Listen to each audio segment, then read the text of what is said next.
Olá, pessoal. Hoje nós vamos falar aqui sobre a Revolução Industrial, tá? E essa Revolução Industrial, ela tem por si só uma grande diferença, né? Toda e qualquer revolução, pessoal, é uma mudança drástica nas estruturas. Seja ela uma estrutura econômica, uma estrutura política, uma estrutura social, tá? Então, dessa vez, quando a gente fala em revolução industrial, nós estamos falando então numa revolução, numa mudança drástica dentro da indústria, mas ainda não existia indústria. Então, essa mudança ela vai acontecer no modo de produção, tá? Essa mudança ela acontecerá na forma que as pessoas produzem, na forma que as pessoas fazem os produtos, tá? Então, olha só, vamos pensar aqui, ó. Antes, lá atrás, lá muito tempo atrás, as pessoas faziam as suas coisas de maneira artesanal. Isso significa então que as pessoas faziam uma coisa por vez, tá? Uma única pessoa ia lá, pegava matéria-prima, construía, né, transformava essa matéria-prima em algo e vendia esse produto. Entretanto, todavia, da Idade Antiga para a Idade Média, a população começou a demandar mais produtos, ela queria cada vez mais produtos, então foi necessário contratar pessoas. Então, essa pessoa aqui que fazia os produtos ensinou outras pessoas a também fazerem os seus produtos, tá? Então, uma pessoa detinha o espaço, as ferramentas, e outras pessoas eram capacitadas para montar aquilo, tá? Para produzir aquilo. Então isso aqui vai se tornar uma manufatura, tá? Então as pessoas então irão produzir alguma coisa, irão vender a sua força de trabalho para outra pessoa, tá? Ao vender o produto, uma parte desse valor vai para as mãos do dono do meio de produção, tá certo? Para o dono da fábrica, no caso aqui, o dono da corporação de ofício, e a outra parte fica como forma de salário para essas pessoas. Só que aqui, então aqui eu produzia um por vez. Agora, como eu tenho 10 pessoas trabalhando por mim, eu consigo produzir 10 por vez, tá? Mas ainda o produto é feito de maneira manual. Então, por isso que é manufatura. Porque a mão ainda está faturando, a mão ainda está fazendo esse tipo de coisa, tá? Aí, obviamente, com a Revolução Industrial, nós vamos ter o processo de maquinofatura. O processo, então, do qual agora eu produzo muito mais do que antes. Eu produzo, então, uma capacidade muito grande, porque a máquina me faz produzir muitas coisas. Tá? Então, esse processo revoluciona o modo de produção, revoluciona, então, a forma de se produzir, a forma, então, e a quantidade de produtos. Tá? Então, obviamente, quanto mais produtos eu tenho disponibilizado, maior tem que ser a minha demanda, mais gente tem que estar procurando o meu produto para que eu possa vender, para que eu possa ganhar dinheiro e lucrar em cima disso. Tá? Quando a gente fala em revolução industrial, nós estamos falando aqui do século XVIII. Tá? Então, a partir do ano de 1750, a Inglaterra vai ter esse pioneirismo. A Inglaterra, então, vai ser a primeira nação industrializada. Obviamente, ela não é a primeira nação industrializada à toa. Ela possui fatores aqui fundamentais para isso. Tá? Então, esses fatores que nós estamos vendo aqui, ó, todos esses em azul aqui, ó, tá? Saindo desse mapa mental do pioneirismo, são fatores que impulsionaram e que fizeram a Inglaterra se tornar essa grande potência industrial. Como, por exemplo, olha só que interessante, a política dos cercamentos. Ainda no século XVIII, as pessoas que moravam no campo passam a ser expulsas desse campo, tá? Porque alguém determinou que esse pedaço de terra agora é meu. Houve uma lei, então, que determinou que as pessoas poderiam comprar as terras, mesmo se já havia alguém morando lá. Então, eu comprei juridicamente essa terra.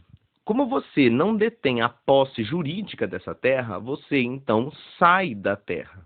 houve então um forte êxodo rural. As pessoas então saem do campo e vão para a cidade. Isso significa então que se as pessoas estão promovendo esse êxodo rural, as pessoas estão então indo para as cidades e é óbvio que eu terei uma mão de obra farta, ou seja, bastante mão de obra, e quanto mais mão de obra eu tenho disponível, mais ela é barata. Tá? Porque algumas pessoas irão se sujeitar a trabalhar por valores cada vez mais baixos ou valores irrisórios, mas é melhor ganhar um do que não ganhar nada. Tá? Tranquilo? Então, olha só que interessante, uma coisa levando a outra, tá certo? A política aqui dos cercamentos levando a um outro fator determinante para o pioneirismo inglês, que é a mão de obra farta e barata. Uma outra questão aqui que também foi muito interessante foi a disponibilidade de matéria-prima. A Inglaterra detinha bastante matéria-prima. No caso aqui, o carvão, tá?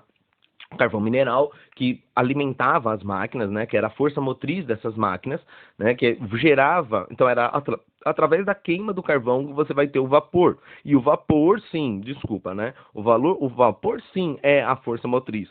É o que faz a máquina ser impulsionada e etc, a máquina trabalhar e etc, etc. Você vai ter aqui também, ó, uma ótima localização, uma localização privilegiada. A Inglaterra, ela tem saída ao mar, óbvio, né, sendo uma ilha, tá certo? Então ela consegue chegar com certa facilidade em outras regiões, o que já era explorado pelos ingleses há muito tempo. Então eles já tinham essa mentalidade comercial, eles já sabiam como fazer o comércio, aliás, já era uma potência comercial.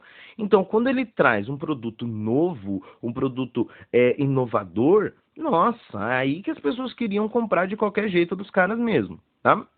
E, obviamente, a mão do Estado é fundamental nisso, tá? Uma monarquia forte, atuante, uma burguesia também atuante, tá? Não devemos nos esquecer, vamos colocar aqui, ó, uma burguesia também atuante, tá? Que é essa burguesia que detém essa mentalidade comercial que nós estávamos vendo aqui, tá? É essa burguesia juntamente com o governo, que vai falar, ó, isso aqui é o novo método de ganhar dinheiro e a gente vai estourar de ganhar dinheiro, tá? E de fato, as pessoas estouraram de ganhar dinheiro, tá? Tranquilo?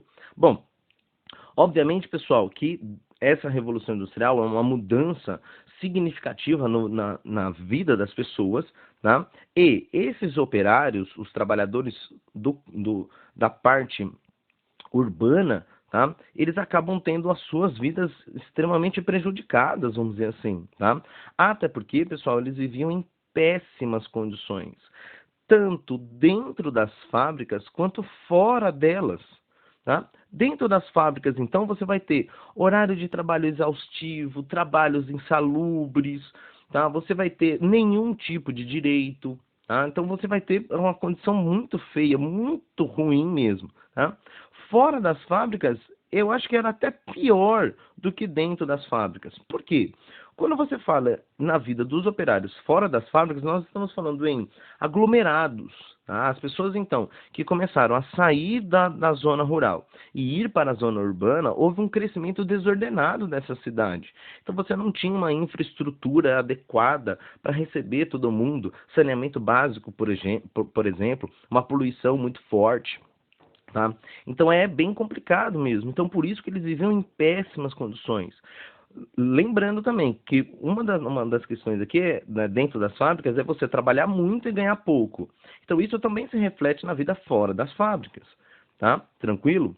E, obviamente, tá certo? Essa revolução industrial, ela traz algumas consequências para nós, tá certo? Até hoje, aliás, nós vivemos essa questão. O professor de geografia de vocês, ele vai comentar com vocês as fases da revolução industrial, tá? Mas a revolução industrial aqui, pessoal, ela trouxe uma grande inovação tecnológica, tá? Como, por exemplo, trouxe aqui, então, futuramente, né, ele vai trazer a questão da máquina a vapor, depois, né, já na segunda fase dessa revolução, ela vai trazer a máquina a combustão, tá? Ela vai trazer já na segunda também o telégrafo, ela vai impulsionar aqui as grandes locomotivas, né, diminuir as distâncias entre as pessoas, né, com meios de transporte mais rápidos, mais eficientes, e etc, etc. Obviamente, um aumento da produtividade, aqui nós vimos, né, da parte do artesanato, da manufatura e da maquinofatura, agora eu produzo muito mais em um tempo muito menor, tá?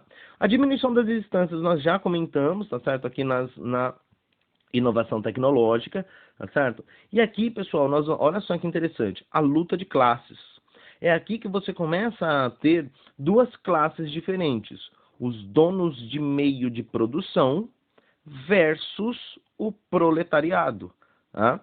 Tranquilo? Então, o dono de meio de produção é o patrão, o proletariado é o trabalhador. Eles possuem interesses diferentes, eles possuem interesses distintos.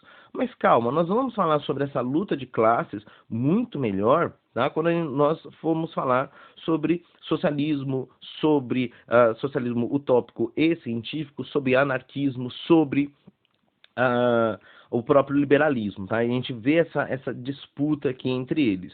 Nós vamos ter, então, organização de trabalhadores, como, por exemplo, os sindicatos, tá? Ou espécies de sindicatos, tá bom? E esses movimentos operários aqui, tá? Fazem parte dessas organizações de trabalhadores também. Porque os trabalhadores, então, eles se organizam para que eles possam ter melhores condições, tanto de vida dentro quanto fora dessas fábricas. Então, esses movimentos operários, eles estão ligados a dois movimentos, ao ludismo e ao cartismo, tá?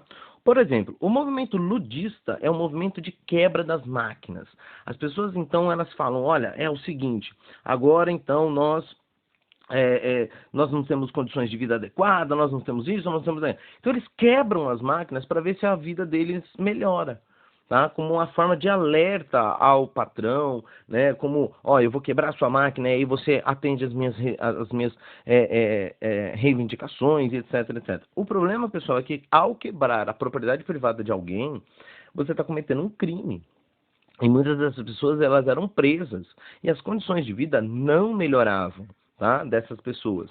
Mas sim, logo depois, tá certo? Aí entre a primeira Revolução Industrial e a segunda, você vai ter esse movimento cartista aqui, tá? O movimento cartista, ele busca a mudança dessa vida do operário através das leis, da criação de leis, tá? Através, então, junto com a atuação do parlamento inglês para mudar essa condição de vida. Aí sim, tá? De maneira jurídica, as pessoas conseguem essa mudança. Mas aqui também nós haverá lá na frente, tá certo? Uma aula específica em cartismo, tá certo? Quando a gente falar sobre a segunda revolução industrial, tá bom? Então, pessoal, espero aí que você tenha entendido a aula, tá certo? Espero então que você tenha observado essas questões. Qualquer dúvida, deixa no comentário, tá? Eu respondo o mais rápido possível para vocês, tá bom? Então, pessoal, até mais. Tchau, tchau.